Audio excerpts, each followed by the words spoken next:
right, so welcome everyone. Thank you for joining. Today, I want to talk to you all about, as Stan mentioned, the idea or the concept of prophecy in the Bible. There's been many times where there have been ancient writings and they seem to have come true in some sort of mystical way, maybe Nostradamus or other ancient writers and philosophers. But today, I want to go through specifically what the Bible says on some of these things. And if we can go to my slides in a second, I'll share with you the title of today's study.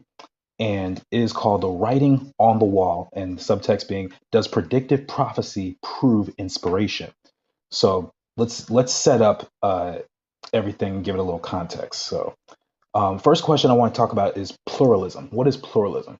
And it is the idea that all these religions will lead to the same source, the same God. So it doesn't matter if so in the concept, if you are Muslim and you want to see Muhammad as your leader, then he's the right path to God. But also, if you want to honor Buddha, or if you want to honor Krishna, or maybe Moses, or Jesus, or Abraham, that they all lead to the same God.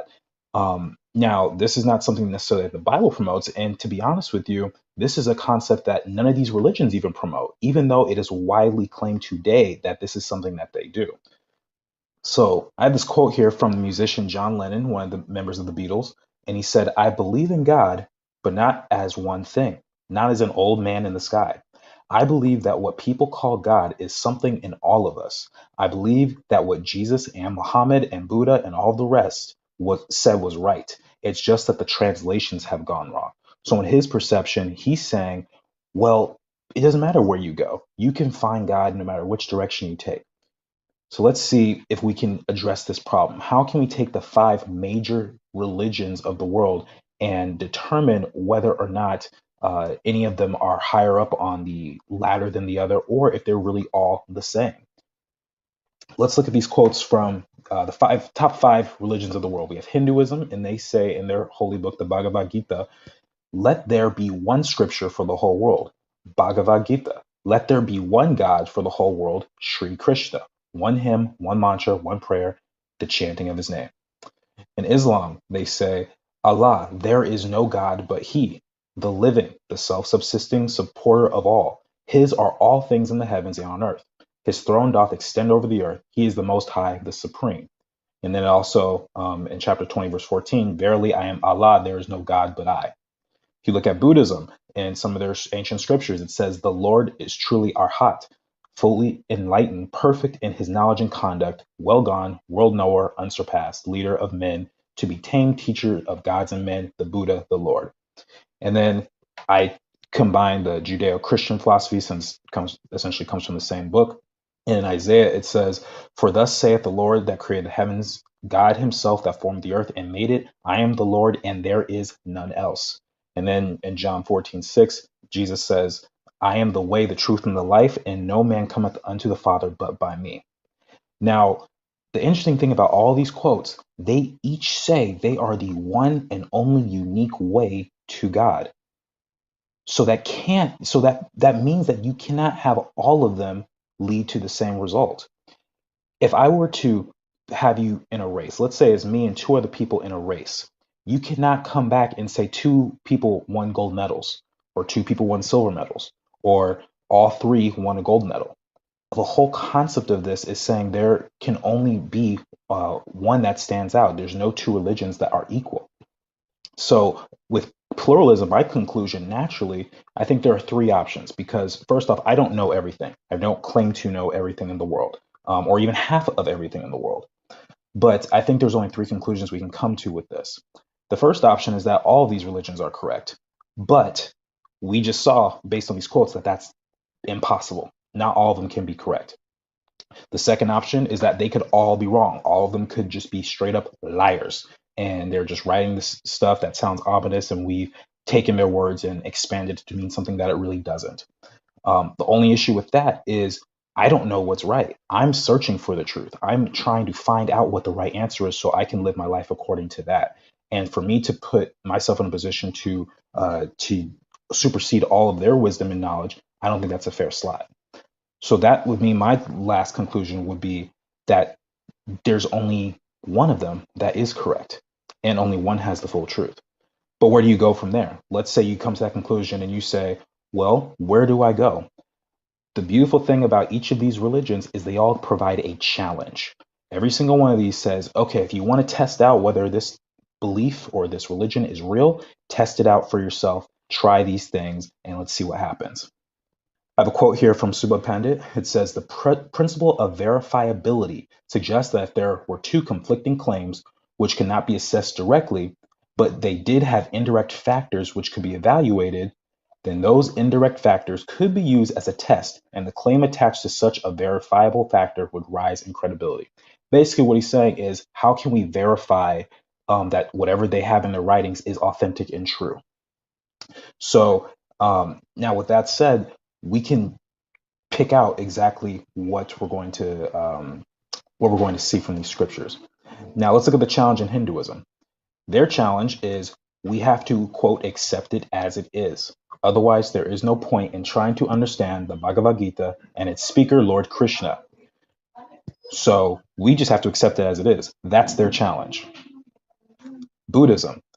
The genuine realization of the emptiness of the phenomenal world is a direct intuition of the highest truth. Absolute truth is unconditional, indeterminate, and beyond thought and word. So there's an issue I have with this. In both Hinduism and Buddhism, it seems that real life experience is the main authenticating feature. And if you have a religion that requires experience to believe it, then that's not very practical. Because if every religion were like that, then I'd have to be a part of every religion at the same time, and that's just not possible.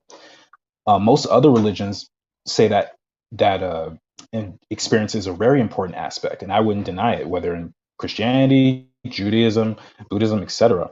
But we're looking for something that's unique. We're looking for something that's an actual test that we can use to determine whether or not we are following the truth. Let's look at Islam. Their challenge is if men and jinn combined to produce a book akin to the Quran, they would surely fail to produce its like, though they helped one another as best they could. And so they're basically saying if you can write something as beautiful as the Quran, then you can that's their challenge. Write something as beautiful, right? As wonderfully as you can. But the issue with this is there's four snags when you come up to this particular challenge. The first is it doesn't say which feature is to be equal. It doesn't say whether it's prose or poetry or the rhythm, dictation, doctrine, beliefs, the descriptions of God, whatever. You have no parameters set. It just says write something as beautiful as this. And that is incredibly subjective. It also doesn't define the methods of comparison. How are you going to decide whose is better or not? I think I'm a pretty decent writer. What if I just go in and write something and I say, I think this is much better than the Quran, actually? Then who's going to be the judge? Would I go to some sort of priest or holy figure? Or do I have to, wait until I'm dead to meet Allah and he'll tell me or something? How is that going to work? And then if you're an Orthodox Muslim, many of them don't even believe that that you can use any other language other than Arabic to read the Quran in. And many Muslims don't speak Arabic, just simply. So therefore, this challenge, while much more advanced than the others, is incredibly subjective and not useful. Now let's look at the Judeo-Christian challenge. Isaiah chapter 41, verse 21 through 23. It says, present your cause, saith the Lord. Bring forth your strong reasons. Let them bring them forth, and show us what shall happen.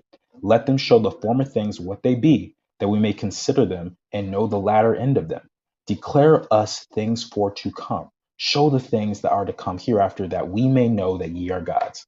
So what is the Bible saying here? It's saying, if you can tell us what's going to happen in the future, then we'll know that you're a God. And the funny thing is, this is actually God speaking to man.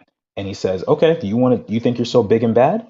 Tell me what's going to happen 4,000 years from now with exact detail. And in the Bible, whenever there's a prophet spoken of, a true prophet, they had a 100% accuracy rate. It was never 99.8 or 99.9. It was 100%. So that is the challenge that we're getting with the Bible. I have a quote here from a book, Who Made God by Edgar Andrews, and it says, for such an intellect, such an intellect being God, nothing would be uncertain, and the future, just like the past, would be present before its eyes. So this is the whole element of predictive prophecy. Can you predict what is going to happen before it happens? So the main prophecy I want to focus on is found in the book of Daniel, primarily the book of Daniel chapter 2. And so I'm going to tell you all a little bit of a story. I'm just going to kind of breeze through this chapter. I mean, I could easily just read it to you, but I think it'd be more entertaining if I just kind of summarize it. Let's get some of the context, though. This is in the 5th to 4th century BC. It takes place in the kingdom of Babylon, and the book of, as well as the kingdom of Medo-Persia, the entire book. And it contains a lot of elements that have history and Bible prophecy. And it's also studied in conjunction with the book of Revelation, which is the last book of the New Testament. Another thing I want to share about prophecy, there's 3 common views. There's the preterist view, which means that as of right now, everything took place already. And you can use that for any prophecy in the Bible if you want to. Then there's the futurist view, which is everything will soon take place. So even though Daniel wrote it, thousands of years ago, most of, if not all, these things haven't yet come to pass. And then there's a historicist view, which means that some elements have been fulfilled and some elements have not been fulfilled. And that is the position I will be taking for the remainder of this presentation. Just so I don't sneak up on you guys, that's the view that I'm going to be sharing. The book of Daniel is also split up into 2 parts. The first 6 chapters all about these different stories, 10 times wiser, the dream of Nebuchadnezzar, the fiery furnace. Some of them you guys may be familiar with. And then part 2 is primarily dealing with prophecies that some things have happened already and some have not. We won't be getting into all of those today, but we'll touch on some hints here and there. All right, so let's go into Daniel chapter 2. There was a king by the name of Nebuchadnezzar, and his 2nd year of reign, he had a dream. He had a nightmare, and he woke up in a cold sweat, and the dream bothered him so much, but he could not remember the dream, which is pretty common. I honestly don't remember most of the dreams I have, but I do remember times where I wake up in the middle of the night and I get freaked out, but I don't fully understand the dream, or it's kind of fuzzy in my mind. That's exactly what happened to Nebuchadnezzar. And so what he did is he said to his advisors, hey, and by advisors, I mean the magicians, the soothsayers, the astrologers, all these wise men. He said, you all need to tell me this dream. But these astrologers and magicians, they were phonies. They were fake. And they essentially, if you were to read the Bible, they don't get their powers from themselves. They rely on other spirits and demons. And so they said, King, that's a really tough thing to do. Can't you just tell us what the dream was and we'll interpret it for you? And Nebuchadnezzar got so angry that he said, and I'm just going to read verbatim in Daniel chapter 2, verse 5. It says, the king answered and said to the Chaldeans, or the Babylonians, the thing is gone from me. If you will not make known unto me the dream with the interpretation thereof, you shall be cut in pieces and your houses shall be made a dunghill. Okay, so he is threatening their lives. He says, if you don't tell me what this dream means, because I'm suddenly suspicious of you, because I don't think you all fit the job description that you're supposed to be fulfilling, then you're all going to die. So what ended up happening was the news went around that if Nebuchadnezzar didn't get his interpretation by a certain time, everyone would be killed. And then it got to 4 young Hebrew men, Daniel, Hananiah, Mishael, and Azariah. And when the news came to them, they said, hey, give us some time, help us to understand, give us some time so we can pray to our God and to see if we can understand the vision, and we'll tell Nebuchadnezzar ourselves. And these are Hebrew slaves, captives. They are not considered the wise men, although they were being trained. And then we go to Daniel chapter 2, verse, I'll start in verse 26 here. The king answered and said to Daniel, whose name was Belteshazzar, he gave him a different name, are you able to make known unto me the dream which I have seen in the interpretation thereof? Daniel answered in the presence of the king and said, the secret which the king hath demanded cannot the wise men, the astrologers, the magicians, the soothsayers show unto the king? So he's basically mocking him. He said, you have all these astrologers. Can't they tell you? This is what they're supposed to do, right? But then Daniel says, but there is a God in heaven who reveals secrets and maketh known to the king Nebuchadnezzar what shall be in the latter days, or the last days. And then he says, the dream and the visions of thy head upon thy bed are these. So Daniel and his friends prayed the night before, and they spent the entire night awake praying to God, hoping for some sort of revelation. Because let's be real. If someone told you to tell, if I told you to have to tell me what I dreamed last night and the interpretation of it, or you would be killed, you would be on your knees praying too the entire night. I guarantee it. So that's the position that these men were in. And so Daniel goes up and he says, Thou, O king, sawest and behold a great image or a great statue. This great statue, whose brightness was excellent, stood before thee, and the form thereof was terrible. It was a great big statue. This image's head was of fine gold. His breasts and arms were of silver. His belly and thighs were of brass. His legs of iron, his feet part of iron and part of clay.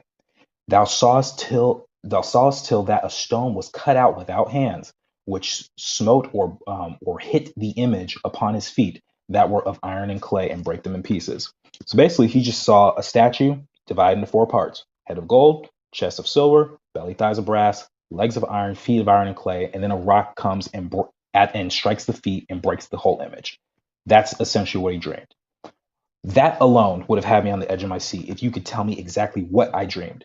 But the great thing about this story is Daniel goes a step further and he says, not only will I tell you what it is, I will tell you what it means. So the other thing I also want to express about the Bible and how to determine predictive prophecy, the Bible will always use itself as a reference. Every answer you need can be found within the pages of the 66 books of the Bible. So if you're looking for a particular symbol for something, then you can find it in another verse. It's sort of like algebra, for those of you who remember math class, right? If I have 3x plus 4 equals, whatever, I'm looking for X. I'm looking for that variable, that symbol. That's basically how prophecy works. So what do the individual minerals represent? In the same chapter, Daniel chapter 2, verse 39 and 40, it says, And after thee shall arise another kingdom inferior to thee, and another third kingdom of brass, which shall bear rule over all the earth. And the fourth kingdom shall be strong as iron. So each of those subsections of that statue, it means it's a kingdom. Okay? So the Bible interprets itself. We don't have to guess. Now, I mentioned before that the kingdom that was ruling at the time of Daniel was Babylon. That he's talking to the Babylonian king. So let me just explain a little bit about Babylon and what it was like. The walls of the city were broad enough at the top for two chariots to run side by side.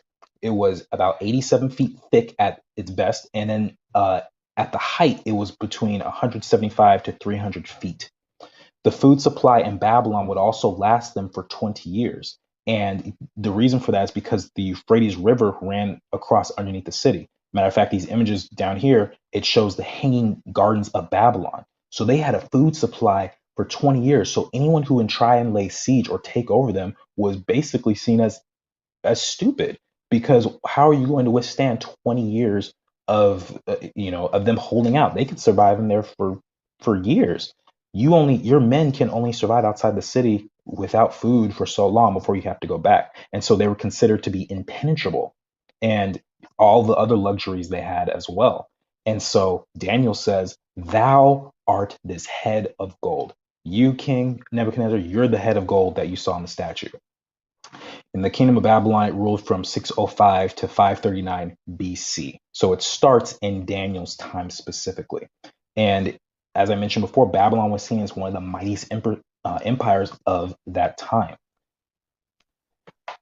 To the point where after Daniel's explains the vision in Daniel chapter 3, Nebuchadnezzar, not liking the fact that his kingdom would not last forever, he builds a golden statue in his honor, like the one that he saw in his dream, except the entire thing was made of gold, basically saying, I understand the dream. I get what you're saying, Daniel, but no, Babylon will never fall. This is my kingdom, and it's going to reign forever. And when he said forever, I think he meant up until 2021 forever. He was thinking longevity, right? There's a level of admiration you got to have for something like that. But the question is, would the Babylonian kingdom last forever? I think we all know by now that it's not a kingdom anymore. Babylon doesn't exist. But let's see how the Bible expresses this. In the book of Daniel, chapter 5, in Daniel's lifetime, at this point, he's an old man. Nebuchadnezzar's grandson, Belshazzar, is having a wild party, right? He is waiting inside because militaries are laying siege on Babylon, and Belshazzar says, "You know what? I know we're going to be fine." So they're drinking wine out of the vessels of God from the Jewish temple, and they're mocking God, and they're basically having a wild party. And then in the middle of the party, a hand that is unseen writes something on the wall that no one can interpret. So Belshazzar is freaking out, and he says, "Who can interpret this?" And someone says, "Well, you know, your grandfather Nebuchadnezzar used to have an advisor named Daniel, and I think he might be able to help you." And so he said, "Okay, we'll bring him in." Daniel comes in, and when in chapter 2, Daniel is maybe a teenager or a young adult. By this time, he's an old man. He's got grays and wrinkles and all that stuff. So he comes in and he says, and Belshazzar tells him, "If you tell me the interpretation of the writing, I'll give you anything you want. I'll give you all this riches, all this gold." And Daniel says, "I appreciate that, king, but you can keep your goods. I don't need it. I will tell you what it says, though." And that's where we get to right here. It says, "This is the writing that was written. Mene, mene, tekel upharsin." This is the interpretation of the thing. Mene, God hath numbered thy kingdom and finished it. Tekel, thou art weighed in the balances and art found wanting. Perez, thy kingdom is divided and given to the Medes and the Persians. So what is Daniel saying? Your kingdom is going to end real soon. No wonder he didn't need those goods, right? If you want to read the whole story about how Babylon fell, you can also just continue to read Daniel chapter 5. But to give you some more context, the man who was laying siege to the city of Babylon, or to the empire of Babylon, was a man named Cyrus. And the way he was able to break into this impenetrable city is he was marching his army through the Euphrates River, and his favorite horse drowned in the river. And he got so upset that he told his men, "I want this river drowned. Get rid of it." He was so mad. As they were draining the river, they ended up diverting it, and it led to a secret passageway underneath the city walls. They marched through and took over Babylon in a single night. And this is very common knowledge. You can even that Cyrus the Great is the one who took over Babylon. You can find something as simple as Wikipedia. But here's the thing that I find really interesting. Isaiah prophesied exactly who would take over Babylon 150 years before it even happened. Let's look at Isaiah 45, verse 1. It says, "Thus saith the Lord to his anointed, to Cyrus, whose right hand I have holden, to subdue nations before him, and I will loose the loins of kings, to open before him the two-leaved gates, and the gates shall not be shut." I don't even know what the odds are of not only predicting that Babylon would fall at its greatest, at its zenith, but also predicting by name the exact person who would take over. And we know for a fact by the Dead Sea Scrolls that this was written well before the time of Daniel. Again, I don't know the odds of that, but I can imagine that's a pretty slim chance. That would be me naming the president of the United States 200 years from now with complete accuracy. This is their first and last name. What are the odds? The other thing I also like, it talks about loosing the loins of kings in Isaiah 45:1. If you look in Daniel 5:6, it says that that Belshazzar's loins were loosed as he was embarrassed and scared. So I just think that's rather amusing. So what about Babylon today? What does it look like? I have this quote here from the Smithsonian from 2003. It says, "Few words evoke as many images of ancient decadence, glory, and prophetic doom as does Babylon. Yet the actual place, 50 miles south of Baghdad, is flat, hot, and deserted." And you know what the Bible also said about Babylon? It says, "I will dry her up. I will dry up her sea and make her springs dry, and Babylon shall become without an inhabitant." These pictures here on the right, that's what Babylon looks like right now. So let me ask you, was the Bible correct? Funny enough, there was a man by the name of Saddam Hussein, who was an Iraqi leader some years ago, and he actually believed he was an ancient or I'm sorry, a distant relative or heir of Nebuchadnezzar. And so he decided he wanted to rebuild the city of Babylon. There's a picture of him and Saddam Hussein and Nebuchadnezzar on a mural. There's a picture of both of them on a coin. And then there are some bricks that he used in that basically was authenticating that he was the heir of Nebuchadnezzar's legacy. So we know Babylon ended. What happened next? The chest and arms of silver were the next piece of that image in the statue. And he said that kingdom was given to the Medes and to the Persians. And that night was Belshazzar, the king of the Chaldeans, slain, and Darius the Median took the kingdom. Daniel chapter 5. And then so the next kingdom would naturally be the Medo-Persian Empire, which ruled from 539 to 331 BC. Then we can go to a couple chapters later. What's the next kingdom after the Medo-Persians? Well, there's an interesting twist that the Bible does sometimes. It's called dual prophecy. And what it means is it takes one particular event, but it tells you about it in two different ways. It's sort of like if I have a jewel or a diamond and I show it to you, your perspective of it is going to look different from my perspective, but it's still the same jewel. That's exactly what's happening here. So in this prophecy, Daniel has a dream, and it is a ram. A goat attacking a ram. So the goat is winning, and it connects with these kingdoms. So what would the kingdom that followed the Medo-Persian Empire be? The ram which thou sawest having two horns are the kings of Media and Persia, and the rough goat is the king of Grecia or Greece. Okay, so you can just basically combine that. You say, okay, the goat is Greece, and it's the one after Medo-Persia. That would mean that the belly and thighs of brass would be Greece. The kingdom of Greece ruled from 331 to 168 BC, and it came to power as a result of Alexander's conquest against the Medes and the Persians in the Battle of Arbela. Now, this is something that I found really interesting. Did you all know that Alexander the Great, through all his conquests, there was one particular location he did not destroy or conquer the same way as the others? It was Palestine. And you can go to the Encyclopedia Britannica, or you can look in the writings of Josephus, and you'll see it says Alexander the Great left the Jews undisturbed in their religions and customs. Now, why is that, though? Why would he suddenly change his actions midway through? He's doing so well. Clearly, he doesn't have a problem taking over people. Well, it's because of the prophecy I just showed you.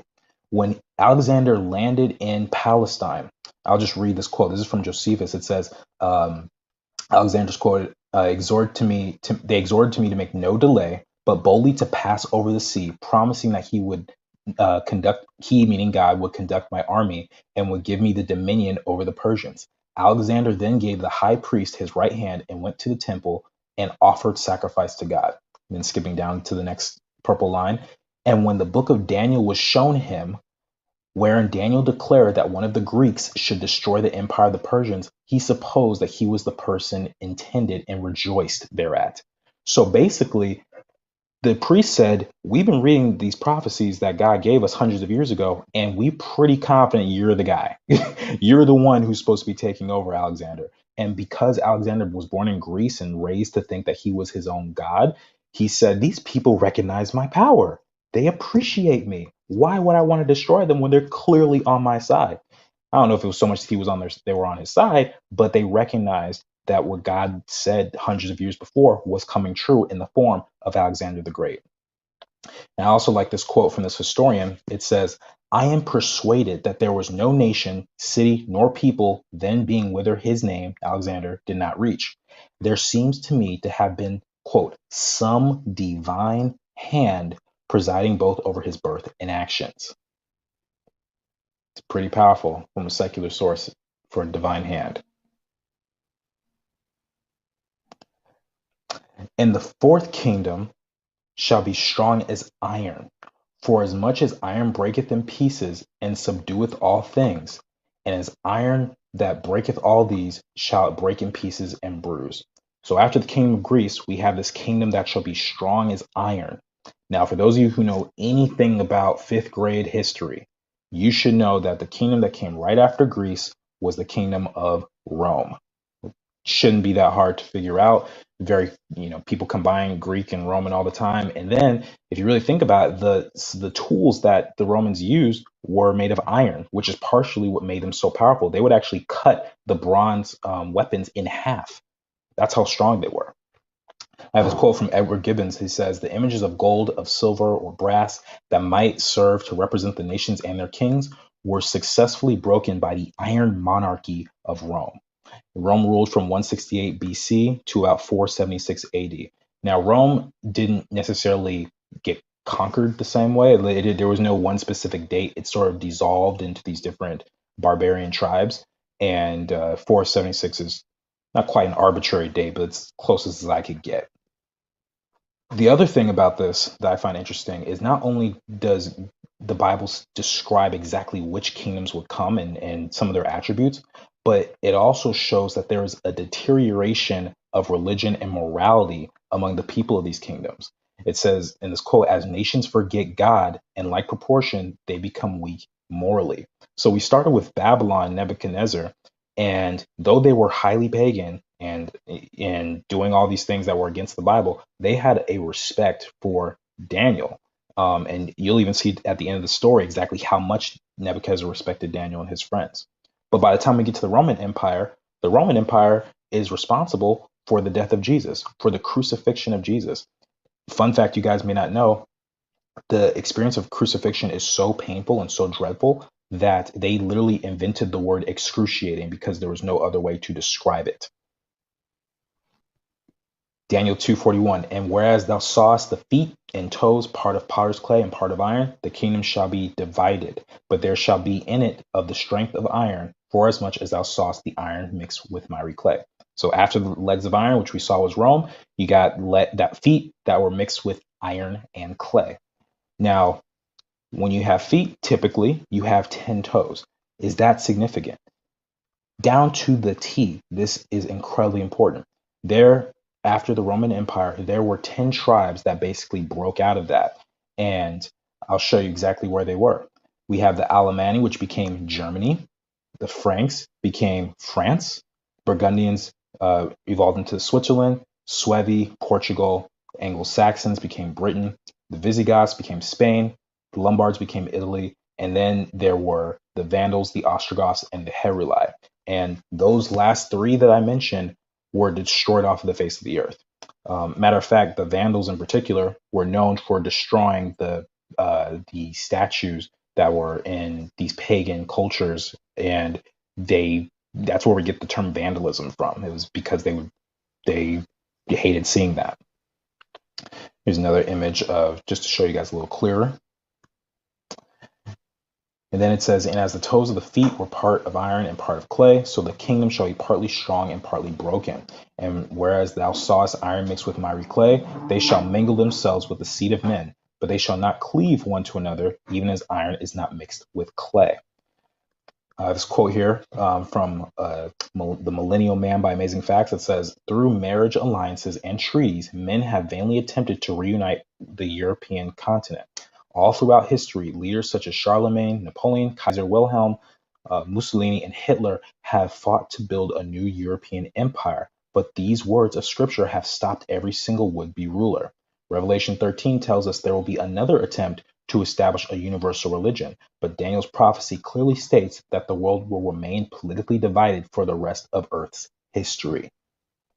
It's been how many thousand, 1,500 years since Rome was separated as a kingdom, and we see that they have not yet come into unity.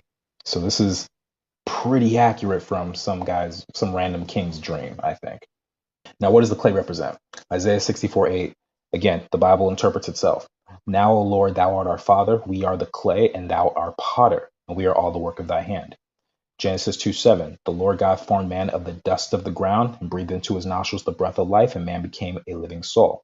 So the clay is a representation of God's people. Iron and clay do not mix together. So we're seeing the philosophies of Rome mixing with God's people, and they do not cleave one to another. So there's a whole lot of sub meanings to that, but essentially they are not working well together. And this would last until the end of time. Now, notice we've gone all the way from the head to the chest, to the belly, to the legs. Now we're at the feet. And if you guys remember earlier in the study, there was something else that happened. That statue was broken by a giant rock flying through the air and striking it at the feet. So what does that represent? I will praise thee, for thou hast heard me and art become my salvation. The stone which the builders refused is become the headstone of the corner. This is the Lord's doing. It is marvelous in our eyes, according to Psalm 118, verse 21 through 23. 1 Corinthians 10:4, and did all drink the same spiritual drink, for they drank of that spiritual rock that followed them, and that rock was Christ. So what it's saying is these kingdoms that men have created will all be destroyed, obliterated by this rock. And this rock represents Jesus. Daniel 2:44, and in the days of these kings shall the God of heaven set up a kingdom, which shall never be destroyed, and the kingdom shall not be left to other people. It shall break in pieces and consume all these kingdoms, and it shall stand forever. So why is this significant? Well, if Daniel was accurately able to portray the history of the world thousands of years ago, and we can clearly see we are at the toes of this image, then that means, according to Daniel, the next thing that would come is God's kingdom. Now, let's ask the question, why would God even give Nebuchadnezzar this dream in the first place? The Bible gives the answer as well. And now I have told you before it come to pass, that when it come to pass, you might believe. John 14:29. Those are the words of Jesus himself. And then Amos 3:7. Surely the Lord God will do nothing, but he revealeth his secret unto his servants, the prophets. So why does God tell us this stuff? So that we can believe. At the beginning, God said, okay, I have a challenge for you. If you can tell me what will come to pass in the future with accuracy, then I will know you are a God. And God placed that challenge on himself. And we just spent the last 40 minutes going through thousands of years of history, all contained in a single chapter of the book of Daniel. Now also notice, whom did Daniel even credit when the dream was revealed to him? Daniel said, I thank thee and praise thee, O thou God of my fathers, who hast given me wisdom and might, and hast made known unto me what we desired of thee. For thou hast now made known unto us the king's matter. Now, in most other cultures and most other pagan societies, they would put the credit, they would give themselves the credit. So the intellect that is inspiring Daniel and giving Daniel this information, he himself says is not him. He said it is the God of heaven, the God of the Bible, or the God of the Jews, which blows my mind because he had the opportunity to receive all this praise and worship. But because this was something that was so unique and specific, he refused that adoration. So for quick review, Babylon reigned from 605 to 539 BC, Medo-Persia from 539 to 331 BC, Greece 331 to 168 BC, Rome was 168 BC to 476 AD, and you have Papal Rome or Europe divided from 476 to the present time. And then the next thing that will come up, according to the prophecy, would be God's kingdom is established. And I want to finish off with these quick quotes here. Scholars tell us that 600 predictions in the Old and New Testaments of the Bible have come to pass. More than 300 pertain to one individual, Jesus the Christ. 60 were messianic prophecies. Over 24 were fulfilled during one weekend, and some of them were predicted more than 1,000 years before the events. The probability that just 48 prophecies foretold hundreds of years earlier would be fulfilled in a single individual amounts to 1 chance in 10 to the power of 157. That number is basically impossible. You can never count to that number. That's how long it is in your lifetime. Considering that the total chance available since the beginning of the universe is far less, at about 10 to the power of 122, they're saying this is how long some people even believe the universe has existed. And this number is the number that it would take for these things to happen the way that God predicted. It's basically impossible. The Judeo-Christian challenge is open and clear. It can be investigated by any ordinary person willing to do it and to be honest about it. It is the only writing that spells out a test this clearly and allows anyone to test it for authenticity. Now, notice, we did not have to create a writing as beautiful as the Bible. We did not have to go through personal experiences or have some sort of epiphany. We just went through a couple of history books and some encyclopedias and read the Bible and compared it with history. Anyone can do that. I am not special just because I'm the one presenting today. You can do this. Your brother can do this. A 5-year-old could do this. It really doesn't matter. But the beauty in these stories and these prophecies is that it gives so much evidence for us to believe. And I hope that for those of you who are watching, that this has strengthened your faith on some level too. Thank you for allowing me to present, and I hope you all have a great rest of your day.